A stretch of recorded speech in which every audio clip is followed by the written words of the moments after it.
What's up, guys? How you doing? Good. I'm blessed. How's the defense coming along? It's coming.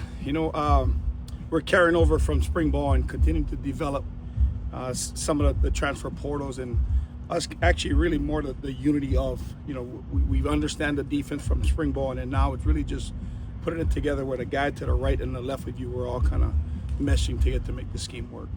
Who are some of the guys who are emerging as potential playmakers right now?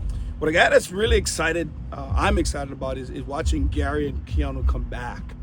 They've been chomping at the bits in spring ball, and those guys have really flashed in what we thought the inside guys should look like.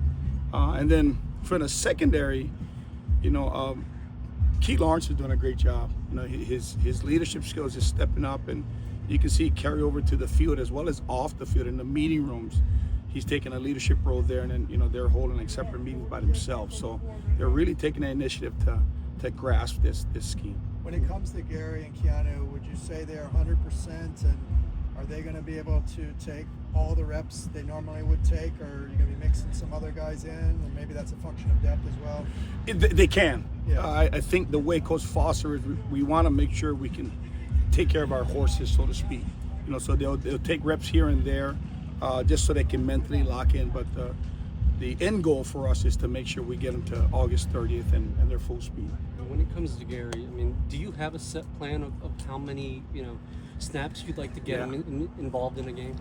Yeah, I do. I think throughout camp, though, we want to make sure that what I visualize as his rep count, he can actually withstand that. So, those guys have to have extra work in terms of cardio, just because I want to take some of the poundage off and some of the running off them from actually doing it on the field. So those guys have been a great job before and after. Him, Keanu, as well as Ciale is trying to get the cardio in. So if they can match and meet that part of it, then I think those guys should be. There won't be as much as Jay, because Jay had to carry a lot of load, but pretty close to it, I would say. And as far as yesterday, seemed a little bit unhappy with some of the interior defensive linemen. He came over and said something. What was making you unhappy, and did they kind of pick it up from there? What did you see from them? Yeah, well, when we start that first drill and we get going again in terms of competition, I expect that the three interior guys to set the tone for the day. And they just didn't show up. They were still in warm-up mode or whatever it is. And, for us, we had a tendency to start that way as a team, let alone our defense. And so, I wanted them to take ownership of that. There's a responsibility. If you're going to call yourself leaders of this defense, there's a responsibility to it. So I blame them for us starting off bad. Eventually, the practice became good, and they did what they're supposed to do. But on play one, that's when I expect that. You're bringing in AJ Fuimano as somebody to watch. Has his progression been since? Awesome. I think to be honest with you, with the three guys intact now, I think it took so much weight off of his shoulders. He's actually playing freely, more like what we saw when he was at Liberty High School. So he's not as much stress on him in terms of I have to make the play, but now he's working through his techniques, and he's really coming along. You brought in, there are a lot of transfers across the board, especially on defense with the turnover. What has been some of the more difficult aspects of trying to bring in more guys and get them, as you said, there are some guys who are really leaning into this, but what's been difficult about this transition? Well, it hasn't been difficult in terms of getting the portals here. It's been really difficult, especially in Coach Meat's room, in trying to find that right combination, so to speak.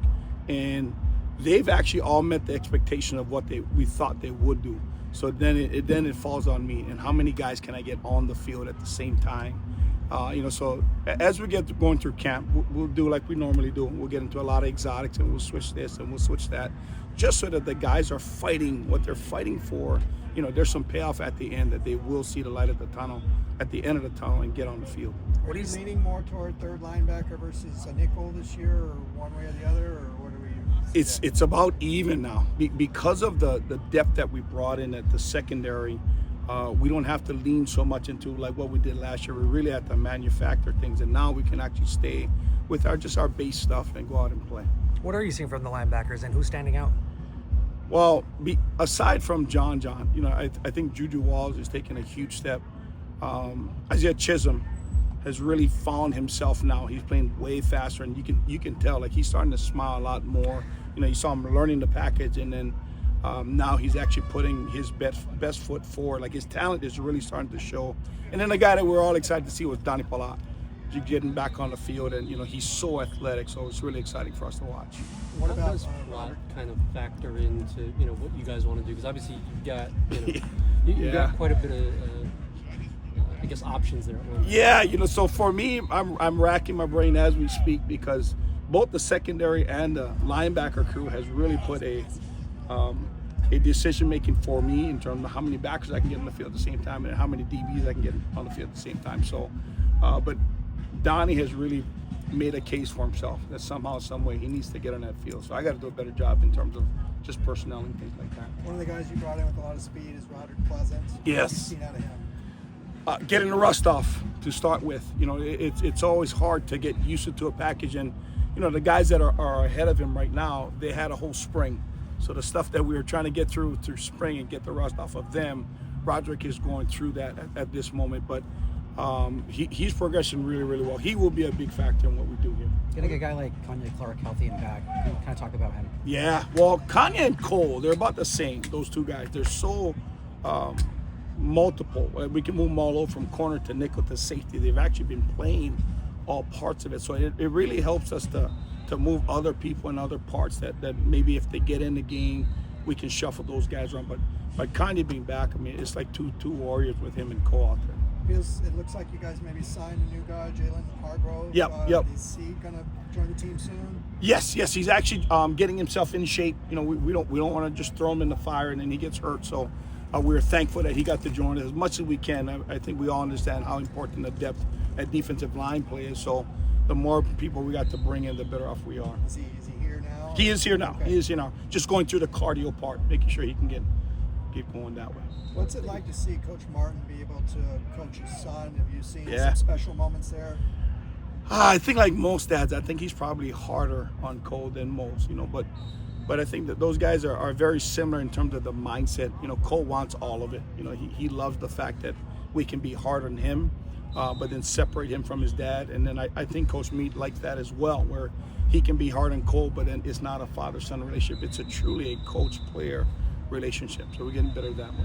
You had guys like Carson Kane. Yep. You lost to the NFL.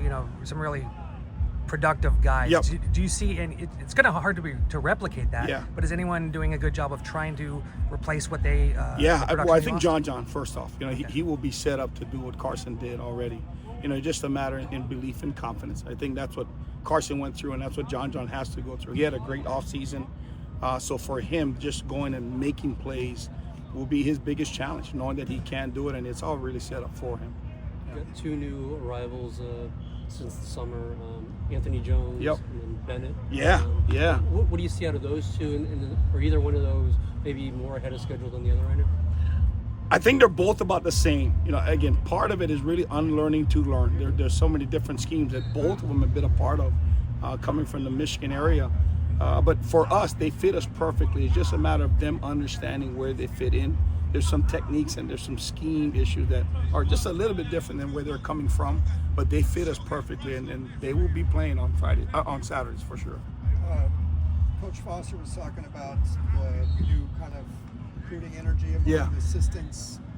What have you seen? I mean, he said the guys like Coach Martin and Yep. Eddie Kwan were kind of having playful competition among Absolutely. themselves. What have you seen with the renewed energy of these new assistants helping the staff bring in guys? It's been awesome. I mean, it's like the whole, who wants to win the knife set, right? Who's going to get that prize? And I think our coaching staff is so competitive that as a byproduct of it, we're starting to bring in guys that really fit our culture and then the talent-wise. So we're bringing in guys that I think we're thankful for, and now we're using them right now.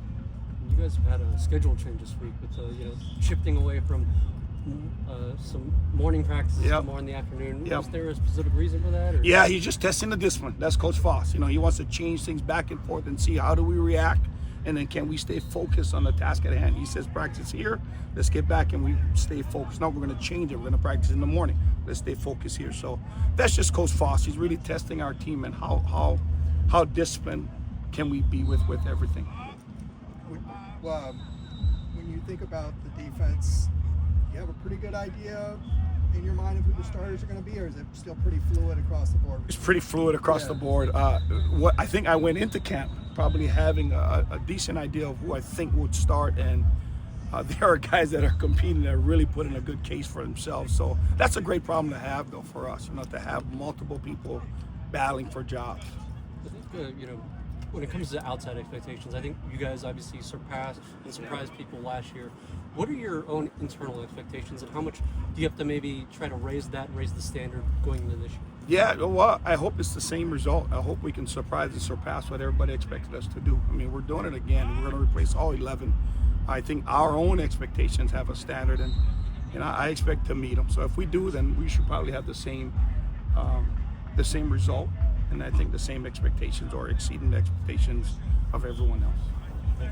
Thank you. Appreciate it, guys. Thank you.